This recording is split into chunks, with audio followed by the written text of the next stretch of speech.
நவ கிரகங்களை அறிவோம் ஜோதிட யூடியூப் சேனலுக்கு உங்களை அன்போடு வரவேற்கிறேன்.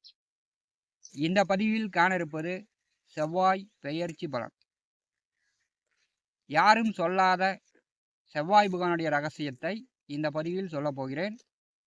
இந்த பதிவை கடைசி வரை கேட்டு பயன்பெறுங்கள். நம்முடைய சேனலை பார்த்து கொண்டிருக்கக்கூடிய அன்பர்கள் சப்ஸ்கிரைப் செய்து கூடவே இருக்கின்ற ஆல் பட்டன் அழுத்திங்க. நன்றி. பரபா வருடம் ஆனி மாதம் 5ஆம் தேதி முதல் ஆடி மாதம் 16ஆம் தேதி வரை மேசராசியிலிருந்து ரிஷபராசிக்கு செவ்வாய் பயிற்சியாகி ஒரு 43 நாட்கள் ரிஷபராசியில் சஞ்சாரம் செய்ய போகிறார்.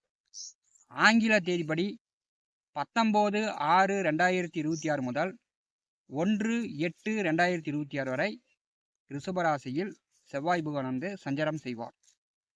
செவ்வாய் புகானை பற்றி செவ்வாயுடைய ரகசியத்தை காணலாம்.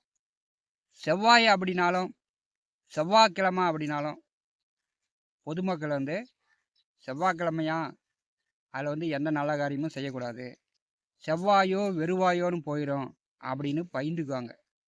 பெரும்பாலும் செவ்வாய்க்கிழமையில் திருமணம், காது குத்து, கிரகப்பிரவேசம் இந்த மாதிரியான சுப காரியங்கள் செவ்வாய்க்கிழமையில் செய்வது இல்லை.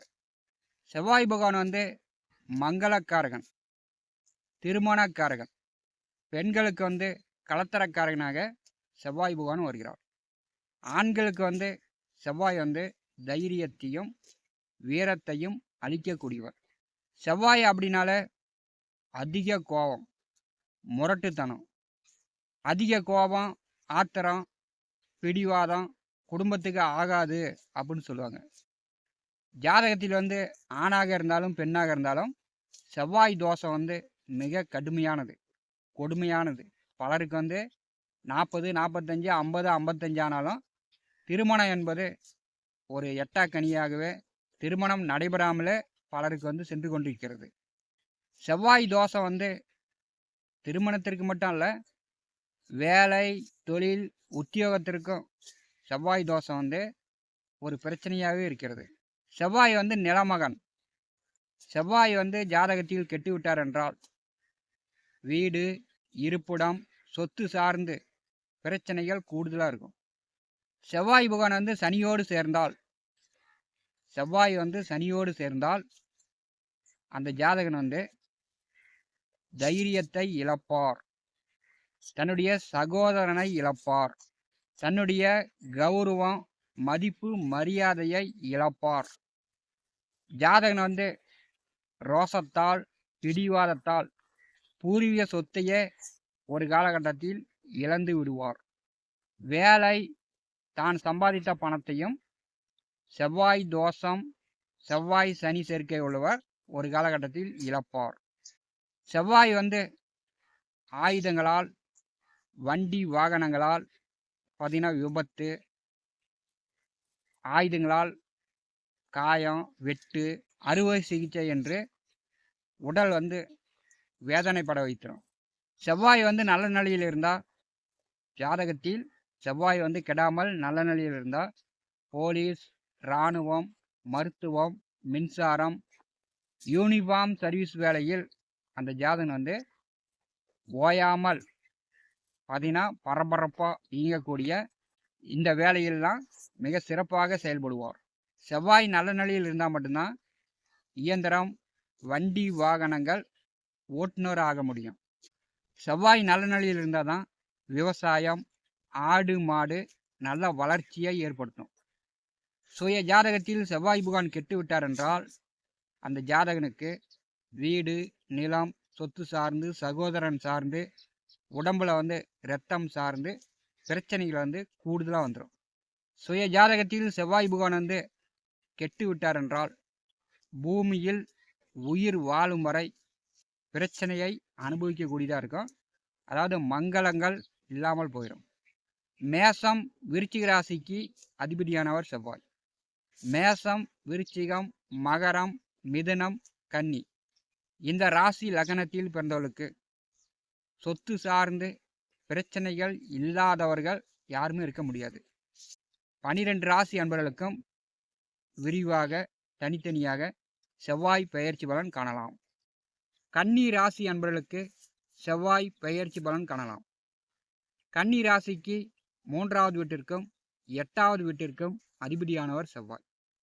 அடுத்து வரக்கூடிய ஒரு 43 நாட்கள் கன்னி ராசிக்கு 9ஆம் இடமான பாக்கியஸ்தானத்திலே செவ்வாய் சஞ்சாரம் செய்வார். கன்னி ராசி அன்பர்களுக்கு 8ஆம் அதிபதி 9வது வீட்டிலே செல்லும்போது அடுத்த 43 நாட்கள் உங்கள் அப்பா கொஞ்சம் பொறுமொறுன்னு அதிக கோபத்தோடு உங்கள் அப்பா இருப்பார். உங்கள் அப்பாவிடம் நீங்கள் தன்மையாக பேசணும். உங்கள் அப்பாவிடம் நீங்கள் அமைதியாக இருக்கணும். 9வது வீட்டிலே செவ்வாய் வரும்போது உங்கள் காரியங்களில் நீங்கள் கண்ணா இருக்கணும். இப்போ பார்த்தீங்கன்னா திருமண வயதில் உள்ளவர்கள் வரன் பார்த்தீங்கன்னா வரன் செட் ஆகும். இதில் பெற்றோர்கள் சொல்கிறாங்க, பக்கத்தில் இருப்பவர்கள் சொல்கிறாங்க, மாமச்சர் சொல்கிறாங்க அப்படின்னு உங்கள் காரியங்களில் உங்களுக்கு பிடிச்ச விஷயங்களில் நீங்கள் மற்றவர்கள் ஐடியா ஆலோசனை கேட்டிங்கன்னா உங்கள் காரியங்கள் கெடும். காரியத்தில் பிரச்சனை வரும். 9வது வீட்டிலே செவ்வாய் வரும்போது கன்னிராசி அன்பர்கள் பார்த்தீங்கன்னா ஆன்மீக ஸ்தலங்களுக்கு சென்று வரலாம். முருகன் கோயிலுக்கு நீங்கள் போய்ட்டுடலாம். 9வது வீட்டிலே செவ்வாய் இருக்கும்போது முருகனுடைய தரிசனம், முருகனுடைய அருள் பரிபூர்ணமாக உங்களுக்கு கிடைக்கும். கன்னிராசி அன்பர்களுக்கு 9வது வீட்டிலே செவ்வாய் அமர்ந்து 12வது வீட்டை பார்வை செய்கிறார். 8ஆம் அதிபதி 12வது வீட்டை பார்வை செய்யும்போது நடந்து போகும்போது காலில் கல்லில் இடிக்கும், முள் குத்தும், காலில் காயங்கள் ஏற்பட்டு இரத்தம் வரத்துக்கு வாய்ப்பு உண்டு. 12வது வீட்டை செவ்வாய் பார்வை செய்யும்போது கன்னிராசி அன்பர்கள் காலை மெதுவாக எடுத்து வச்சு மெதுவாக நடந்து பழகுங்க. தடுன்னு வேகமாக ஓடினீங்கன்னா காலுக்கு அடிபடும். கன்னிராசிக்கு 3வது வீட்டை செவ்வாய் பகவான் 7ஆம் பார்வையால் பார்வை செய்கிறார்.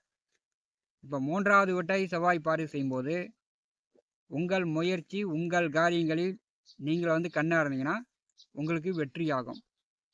நீங்கள் மற்றவர்கள் ஆலோசனை கேட்டிங்கன்னா, மற்றவர்கள் ஜாமீன் கையொப்பம் போடணும், மற்றவர்கள் உதவியை நாடினீங்கன்னா இந்த காலகட்டத்தில் உங்கள் காரியங்கள் செயல் இழந்து போகும். உங்களுக்கு காரியம் கைகூடாது. 9வது வீட்டிலிருந்து 3வது வீட்டை செவ்வாய் பார்வை செய்யும்போது சிலர் வீடு கட்டலாம், வீட்டு மனையோ விவசாய நிலமோ சொத்துக்கள் வாங்கலாம், தங்க நகை ஆபரணங்கள் வாங்கலாம்.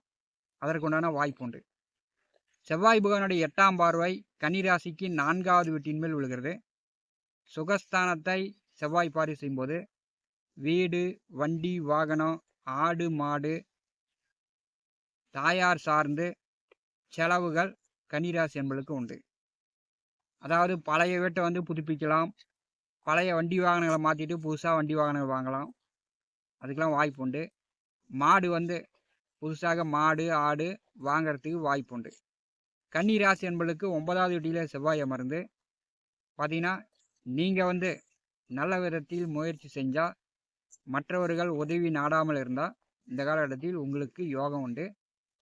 பெற்றோர்கள், பெரியோர்கள் அவங்க கட்டுப்பாட்டில் தான் அடுத்த 43 நாட்கள் கன்னிராசி அன்பர்கள் இருக்க போகிறீங்க.